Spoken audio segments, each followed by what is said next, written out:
শিৱসাগৰত হোৱা অভূতপূৰ্ব যি বানপানী,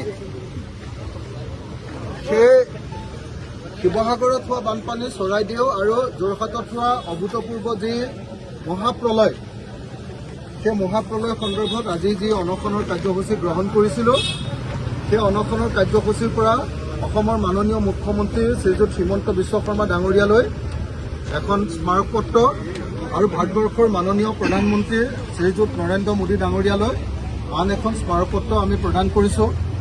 আমাৰ সৰ্বমুঠ দাবী 22টা দাবীৰ ভিত্তিত আমি এই মেমৰেণ্ডাম প্ৰদান কৰিছোঁ। মই গোটেই মেমৰেণ্ডামখন পাঠ কৰি নিদিওঁ, যথেষ্ট দীঘলীয়া হৈ যাব।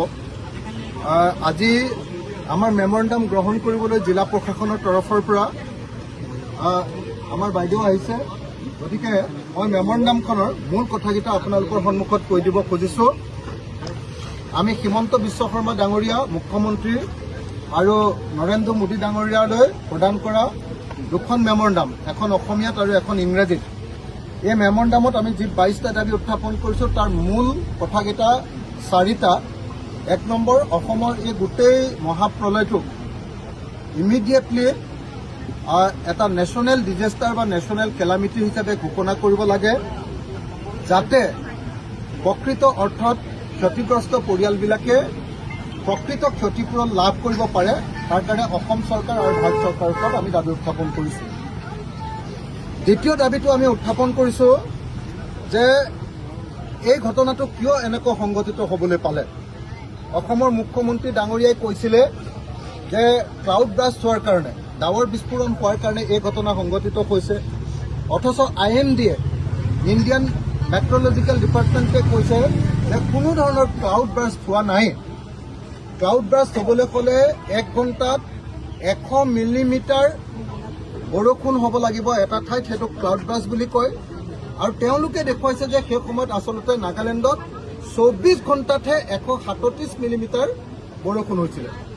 গতিকে ক্লাউড ব্ৰাষ্ট হোৱা নাই। তাৰ বিপৰীতে আমি দেখিবলৈ পাইছিলোঁ যে আমাৰ দিখৌ নদীখনৰ ওপৰত কিছুমান কৃত্ৰিম বান্ধ তৈয়াৰ কৰা হৈছিল, ট্ৰাকবিলাক ইফাল সিফাল কৰিবৰ কাৰণে। কয়লা খান্দি, অবৈধ কয়লা খান্দি ইটো ফাইলৰ পৰা সিটো ফালে ট্ৰাক অনা নিয়া কৰিবৰ কাৰণে, ডাম্পাৰ অনা নিয়া কৰিবৰ কাৰণে আৰু ফকলেন অনা নিয়া কৰিবৰ কাৰণে আমাৰ দিখৌ নদীখনৰ মাজত 5টা এনেকুৱা ধৰণৰ কফাৰ ডেম বুলি কয়, কফাৰ ডেম তৈয়াৰ কৰিছিলে। সেই কফাৰ ডেমবিলাকত সৰু সৰু এনেকুৱা ফাঁক ৰাখি খুঁটি তৈয়াৰ কৰি গোটেই ওপৰৰ ফালে আপষ্ট্ৰীমত পানীবিলাক জমা কৰি পেলাইছিলে। আৰু সেই আপষ্ট্ৰীমত প্ৰায় 250 কিলোমিটাৰ পানী জমা হৈ গৈছিলে। আৰু সেই সময়তে বৰষুণ আহিছিলে, সেই সময়তে পাহাৰ খহিছিলে, আৰু সেই সময়তে আমি জানো যে কয়লা খনিবিলাকত থকা কৃত্ৰিম যিবিলাক হ্ৰদ আছিলে তাৰ পানীবিলাকো ওলাই আহিছিলে। আৰু শিল খননৰ কাৰ্যসূচী সংঘটিত কৰিছিলে, অবৈধ শিল খনন কৰিছিলে।